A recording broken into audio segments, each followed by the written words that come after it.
दोस्तों, मैं हमेशा सेल्स प्रोफेशन को एक बेहतर प्रोफेशन मानता हूं। इसलिए सेल्स प्रोफेशन एक बेहतर प्रोफेशन है जहां पे आप अपनी अर्निंग खुद डिसाइड करते हैं कि आपको कितना पैसा कमाना है।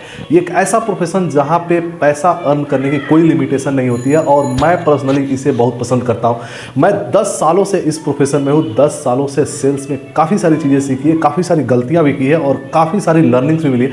इसलिए आज मैं आप सभी के साथ एक बड़ा ही इंपॉर्टेंट लर्निंग शेयर करूँगा जो आपके काम की होगी।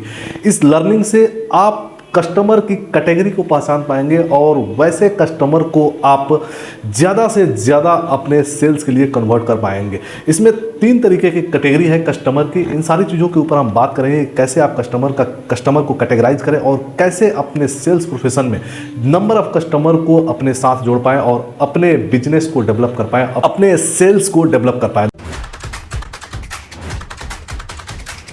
दोस्तों नमस्कार, मेरा नाम है Abhishek Goswami, motivational speaker, life coach, sales and marketing expert. एक बार फिर से आपका दिल से स्वागत करते हैं। दोस्तों आज जिस विषय पे हम बात करने वाले हैं वो है कस्टमर की कैटेगरी। किस तरीके के कस्टमर होते हैं। देखो, इससे पहले तो आपको कस्टमर को असाइन करना होता है, कस्टमर के बारे में फीडबैक लेनी होती है, कस्टमर के बारे में जानना होता है, कस्टमर क्या पसंद कर रहा है, किस चीज़ की उसे नीड है। ये सारी चीज़ तो मैं दूसरे वीडियो में आपके साथ बात करूंगा, लेकिन आज मैं टू द पॉइंट बात करने वाला हूं कि कस्टमर कौन कौन सी कैटेगरी के होते हैं और कौन से कस्टमर सबसे पहले आपको रिजल्ट देते हैं और कौन से कस्टमर पर आपको सबसे ज़्यादा फोकस करना चाहिए। जब भी आप कहीं पर भी किसी भी ब्रांड का रिप्रेजेंटेशन करते हैं, ब्रांड रिप्रेजेंट करने के कई सारे तरीके हो सकते हैं। चाहे तो आप फिजिकल जाकर कस्टमर से मिलते हो और वहां पे अपने ब्रांड के बारे में कस्टमर से डिस्कस करते हैं, या फिर आप टेलीकॉलिंग के सहारे आप कस्टमर से टेलीफोनिकली बात करते हैं और उस पे आप कस्टमर को कन्विंस करने का प्रयास करते हैं और वहां पे आप अपने सेल्स को करने का प्रयास करते हैं। इसके अलावा आप ग्रुपिंग में भी कस्टमर को कन्विंस करने का प्रयास करते हैं। आप ग्रुप में नंबर ऑफ कस्टमर के साथ एक साथ बात करते हैं, 1-to-1 कस्टमर से बात करते हैं और भी कई ऐसे तरीके हैं जिससे कि आप अपने कस्टमर को कन्विंस करने का प्रयास करते हैं। आप ईमेल के जरिए, आप लेटर के जरिए, इस तरीके से भी कस्टमर को कन्विंस करने का प्रयास किया जाता है। लेकिन हम बात कर रहे हैं कि कस्टमर को, जब आप कस्टमर के सामने अपने ब्रांड को रिप्रेजेंट कर रहे हैं, जब आप ईमेल के द्वारा, जब आप टेलीफोनिकली कस्टमर से अपने ब्रांड के बारे में डिस्कस कर रहे हैं, तो कैसे आप उस कस्टमर को पहचाने जो कस्टमर आपके लिए सबसे इंपॉर्टेंट है। 3 तरीके को, सारे कस्टमर को, जितने भी कस्टमर को आप ब्रांड रिप्रेजेंट करते हैं वो 3 कैटेगरी में बांटे जाते हैं। सबसे पहला जो कैटेगरी होता है वो होता है हॉट कैटेगरी। इस कैटेगरी में जो भी कस्टमर आते हैं, ये कस्टमर आपके ब्रांड को जानने के लिए उत्सुक होते हैं, आपके साथ बिजनेस करने के लिए उत्सुक होते हैं। ये आपसे हर एक चीज़ के बारे में जानने का प्रयास करते हैं, ज़्यादा से ज़्यादा चीज़ें ये आपसे पूछते हैं। जब भी आप कोई क्वेश्चन करते हैं तो उसका ये जवाब आपको देते हैं ताकि आप इस चीज़ से समझ सकें कि कस्टमर में क्यूरियोसिटी है। कस्टमर आपके हर एक सवाल का जवाब देता है, आपसे कई सारे ऐसे क्वेश्चंस भी पूछते हैं जिनके बारे में उन्हें डाउट होता है। इन सारी चीज़ों के ऊपर जब आप डिस्कस करते हो अपने कस्टमर के साथ, तो ये आपके साथ ज़्यादा फैमिलियर होकर और आपके ब्रांड में इंटरेस्ट दिखाते हैं। ये होते हैं आपके हॉट कस्टमर और इन कस्टमर को अप्रोच करना, इन कस्टमर को सेल करना थोड़ा ईजी होता है। यूँ कहें तो सबसे ईजी यही होता है कि आप हॉट कस्टमर को जितना जल्दी से जल्दी हो सके उतने जल्दी इस कस्टमर को अपना माल बेचें, क्योंकि जब ये कस्टमर आपके साथ जुड़ रहा है तो उस समय आपको अपना कॉल टू एक्शन उसी टाइम पे लेना इंपॉर्टेंट हो जाता है। क्योंकि अगर आप इस चीज़ में डिले करते हो तो फिर वो कस्टमर, हो सकता है उसकी मूड बदल जाए, हो सकता है कि उसकी नीड खत्म हो जाए, हो सकता है कि वो किसी और सेल्समैन से, सेल्स पर्सन से उस सामान को खरीद ले। इसलिए जब भी इस तरीके के कस्टमर आपके साथ मिले तो आप तुरंत उसे अपने ब्रांड के बारे में पूरी डिटेल्स बताने के बाद उससे कॉल लेने के लिए बात करें, ताकि वो इजीली आपके ब्रांड को ले लेगा और आपकी सेल्स वहाँ पे आपके साथ ऐड हो जाएगी। दूसरे नंबर पे आते हैं वैसे कस्टमर जिन्हें हम वार्म कस्टमर कहते हैं। ये ऐसे कस्टमर होते हैं जहाँ पे ये ब्रांड के बारे में कुछ चीज़ों को तो जानना चाहते हैं, ये अपने बेनिफिट भी उसमें देखते हैं कि ये ले तो इनको फ़ायदा होगा, लेकिन ये दुविधा में रहते हैं।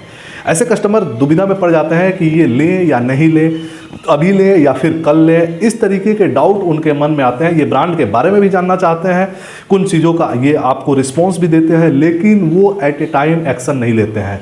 वैसे कस्टमर बहुत सारी चीज़ों के ऊपर विचार करने लगते हैं कि लेने से क्या फ़ायदे होंगे, नहीं लेने से क्या नुकसान होंगे।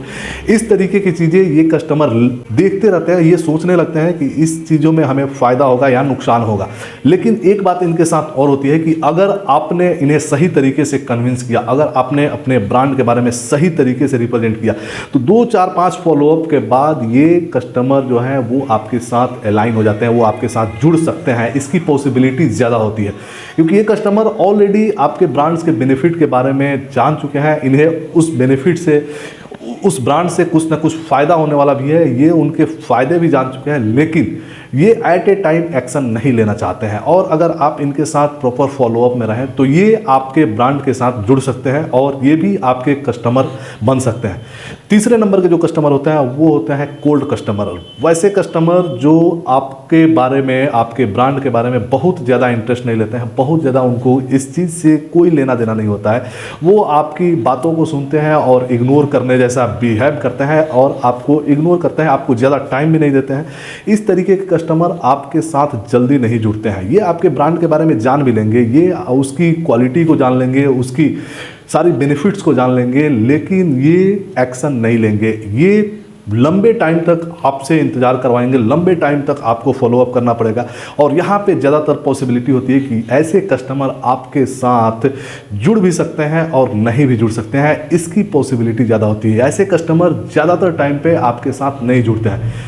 तो 3 कैटेगरी के जो कस्टमर होते हैं, इसमें सबसे इंपॉर्टेंट सेल्समैन के लिए ये होता है कि उसे सबसे पहले हॉट कस्टमर के ऊपर फोकस करना है, दूसरे नंबर पे उसे वार्म कस्टमर के ऊपर, और बाकी फॉलोअप के लिए आप कोल्ड कस्टमर को भी फॉलोअप कर सकते हैं। क्योंकि सेल्समैन के लिए सबसे इंपॉर्टेंट यह है कि आप कितने लोगों से मिलते हो ये इंपॉर्टेंट नहीं होता है, आप कितने लोगों को अपने ब्रांड रिप्रेजेंट करते हो ये इंपॉर्टेंट नहीं होता है, आप कितने लोगों को कन्विंस कर पाते हो ये इंपॉर्टेंट नहीं होता है। एक सेल्समैन के लिए सबसे इंपॉर्टेंट होता है कि जो भी ब्रांड आप बेच रहे हो उस ब्रांड के एवज में जो भी अमाउंट आपको मिलना है वो अमाउंट जब तक आपके अकाउंट में क्रेडिट नहीं होता है तब तक आपका सेल्स क्लोज नहीं होता है। कई बार हम जब फील्ड में मिलते हैं, कई लोगों से मिलते हैं, तो हम कन्विंस तो कर देते हैं, कस्टमर बोल भी देता है कि मैं आपका ब्रांड खरीदूंगा, मैं आपके साथ अलाइन हो जाऊंगा, मैं आपके ब्रांड से संतुष्ट हूं, मैं इसे लूंगा।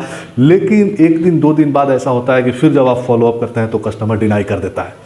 इसलिए जब भी आप कस्टमर के साथ मिले, जब आपको हॉट कस्टमर और वार्म कस्टमर आपके साथ अलाइन हो, तो उस समय आप तुरंत सेल्स को क्लोज करने की कोशिश करें ताकि एट ए टाइम वो कस्टमर आपके साथ जुड़ जाए। उम्मीद करते हैं कि आप कस्टमर की कैटेगरी के बारे में जान चुके हैं और इस तरीके की कैटेगरी से आप अपने सेल्स में एक जे कर्व ग्रोथ लेकर आ सकते हैं। अगर आपने कस्टमर को पहचानना जान लिया, अगर आपने कस्टमर के बारे में जान लिया कि कौन से कस्टमर किस कैटेगरी में आते हैं, तो डेफिनेटली आपकी सेल्स में ग्रोथ आनी ही आनी है और ये 100% काम करता है। अगर आप चैनल पे नए हो तो मेरा एक छोटा सा रिक्वेस्ट कि चैनल को सब्सक्राइब करें और बेल नोटिफिकेशन को ऑन कर ले ताकि आने वाली हर एक वीडियोज की नोटिफिकेशन आपको मिलती रहे और आप भी सेल्स से रिलेटेड और भी कई सारी जानकारी इस चैनल पर लेते रहे। मिलेंगे फिर एक नए वीडियो में, तब तक के लिए धन्यवाद।